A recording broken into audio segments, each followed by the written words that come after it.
Nice socks. Oh, yeah. They're a bit like 3PO's wires.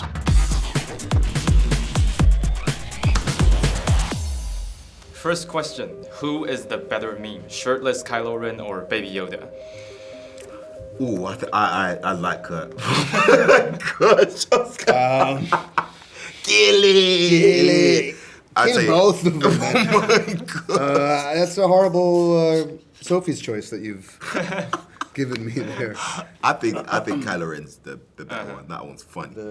With his torso, like there's one where they like expand his torso. Oh yeah, I've seen that one. That one's really good. That one's it's really really good. small head. Yeah. I like that one. What's the biggest difference between working with JJ and working with Ryan? It's weird because we actually filmed Jedi quite a long time ago, and I've done so much since. It's hard to remember the day-to-day, and I remember it being a great time. But with JJ, I would just say, having worked with him before, there's such a comfort because he created this character. Yeah, I think Ryan is probably a bit more laid back in like his energy. JJ's more of like a forward energy. Ryan is very soft-spoken. He's very, very sweet and a gentle person. Yeah. And JJ, you know, is a very energetic and fun, joyful, and you know, is constantly cracking jokes as well. But they both have their own ways, and I was lucky to work with both of them. Ryan plays Pokemon Go. And JJ just eats almonds. In this 40-year journey, how has your relationship with C-3PO changed? I think I've got very used to 3PO and fond of him, and he's been the most wonderful hand-holder for these last 43 years. Never thought that would happen. But I wouldn't want to be with him every day of the week, no. But he's been a fine friend, very loyal. I prize loyalty, and so does he. Can you elaborate on that hand-holding bit a little bit? Well, 3PO has a kind of vulnerability that I like, and I think a lot of the audience, a lot of fans see that. They want to protect him a bit because he tells you what he feels. He tells you he's afraid, nervous, whatever, cross, and he's almost like a child, and we have to look after people like that. So that allows the audience to come in a little way, to be a part of the feeling of the action. The most honest character in Star Wars, in a way. Yes, because he's not learned to dissemble, to hide his feelings, you know. Like we all do, you know. Grown-ups are taught to be grown up. What was your initial reaction when you found out where Ryan was going with the story? I was amused, I was shocked, I was entertained, but mostly because I was so busy working on 7, it was relief and gratitude that he was doing it. I'm a big fan of his. And what was your approach to continuing that story? The same way that you do any story. You know, it's like you ask yourself, what do you want to see? What feels like the right decision to make? What, you know, it's all sort of gut, and then you second guess it and quadruple guess it, and then you go with the thing that feels right. Because I'd begun those conversations with Larry Kasdan working on Force Awakens, it was very much a continuation of the same conversation. So did you have to make a lot of changes to your original plan? Well, the original plan was never, you know, a set-in-stone plan. We were working really hard on Episode 7. We had a lot of ideas for where 8 and 9 would go. A lot of the general sweeping ideas, you know, that Rey would be training with Luke and those kind of things, you know, were in what Ryan was doing naturally. But because we weren't having to plan anything out beyond a sense of where it was going and making sure that 7 was working as well as it could, it wasn't like I had anything that had to be rewritten. By the time we started working on that story, Episode 8 had already come out. So if you could make a movie that centers on Poe and Finn's bromance, what would the story be and who should direct? I think Paul Thomas Anderson should direct it. Ooh. Who should write? It'd be like Lethal Weapon, but in space. It'll be funny as hell, though. It'd be funny as hell. Yeah. It'll be fun. John, you play games, right? Have Yeah, you I do. played Jedi Fallen Order? Yeah, a little bit, yeah. I've done some unboxing for it as well. In your opinion, what's the magic that brought the entire fandom together for this game? Story mode. Story mode is the biggest thing. We've been asking for that since, you know, Battlefront 2, and they tried to bring out a story mode with that, with Iden Versio, but with this, it's just a story mode. We just get to interact and just play a guy that's a Jedi, which is cool. Speaking of games, Oscar, Metal Gear Solid, is it happening anytime soon? I don't know. You tell me. You tell me. Okay. This man for the role. I want to see it. But I Everyone met wants Hideo to see Kojima the other day. We went over to his place, and that was amazing to meet that man. Nice. That's so cool. Such an inspiration. If you could go back in time and tell your younger self about Star Wars in 2019, what would be the hardest for him to believe? Oh, wow. First of all, that I would be here in 2019 in December, and that so many people would love it. It was kind of magic that took over from George Lucas's inspiration. So you didn't thought Star Wars would be a very successful thing? I didn't think anybody would watch it. I'm being honest. How stupid. For me, Kylo Ren is the most complex villain in Star Wars. What was your approach to creating this character and working with Adam? Well, the sense of the character was the idea of a character who looked at what his grandfather had done and had nearly become. And, you know, we look at Vader's turn, you know, Anakin's saving his son as a kind of redemption story.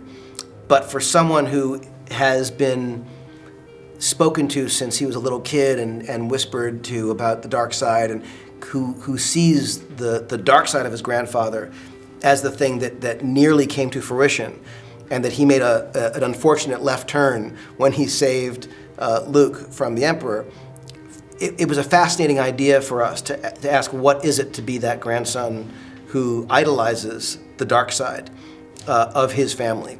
And I think the complexity in him is that he is, and always has been, wrestling with sort of his inner demons, that so much of him wants to go to that dark side, and yet there's a piece of him that's always sort of fighting that a bit.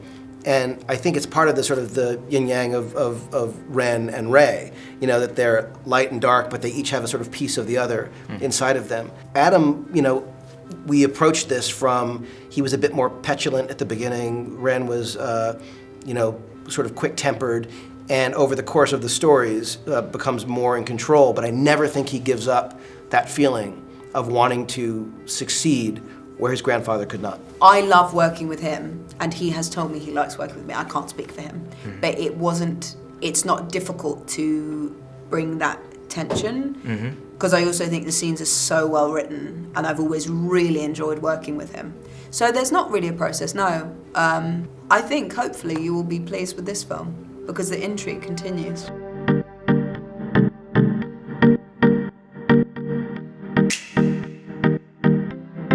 我现在在日本星际大战天行者崛起的红毯，然后日本呢，应该就是亚洲星际大战迷最多的地方。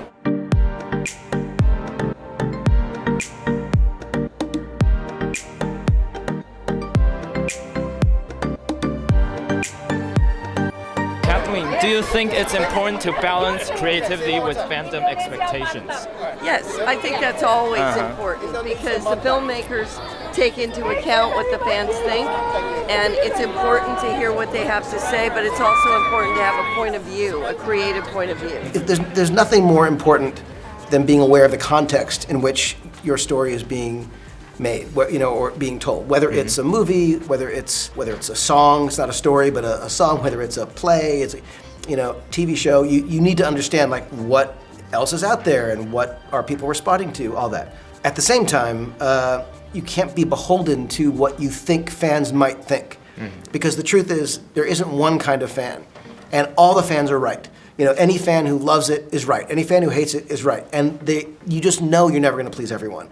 So I think it's great to embrace, get a sense of what fans are thinking. Certainly there are people who read that stuff a lot more than I do, but it's important to know what are they saying. And I respect all of them, and you know, obviously want them all to love what they see. I just know that they won't, just because it's impossible. It's never happened. So I think it's a mistake to try and make the fans happy, because when you make one fan happy, you're making another fan miserable. You said you couldn't fit into the scene of the Millennium Falcon. Is that a common problem for you? Damn. I mean, it's a common problem for me. I mean, sharing the same. I don't have a problem sitting in seats.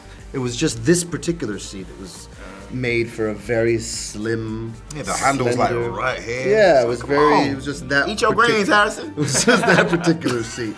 Yeah, that was made for a very sickly bum, Oh, a bony man. a bony bum. What will you miss the most after all of this? I'll miss being with everybody all the time. It's been such a joy to have like structure in a career way anyway. Knowing that you're going to do a film at a certain time is so rare.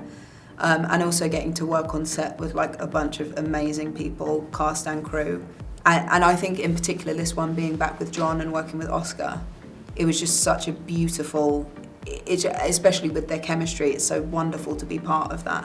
I think just getting to come to work and with people that you trust and you love and this particular group that has been through so much together and like you said, like seeing Daisy grow up, seeing you grow up into this whole thing and saying goodbye to that, you know, that's what I'll miss. And catering. And the catering van. Catering's really Watching good. Yeah. John just infiltrate the catering van and tear it up. God's All will. right. God's will. The wonderful food we had on the set, the catering was exceptional. Yeah, Oscar and John mentioned that too. Did they? Is it really that good? Yes, quite simply. They really want you to be happy, to feel comfortable and good.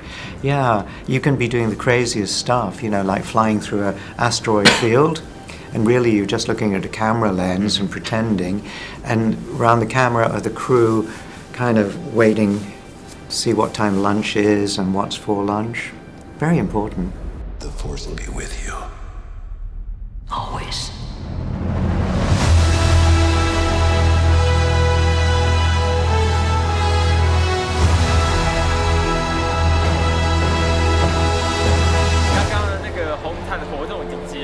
得到最大的感想真的是日本人操守秩序。刚刚演员在拍照的时候，他们就说跟台下观众说，现在只限媒体拍照，观众请不要拍。然后真的没有人拿手机出来。然后在喊口号的时候，也是所有人超一致。重点，我觉得最恐怖的是红毯竟然在表定时间之前就结束了，这一点真的是我觉得超级不可思议。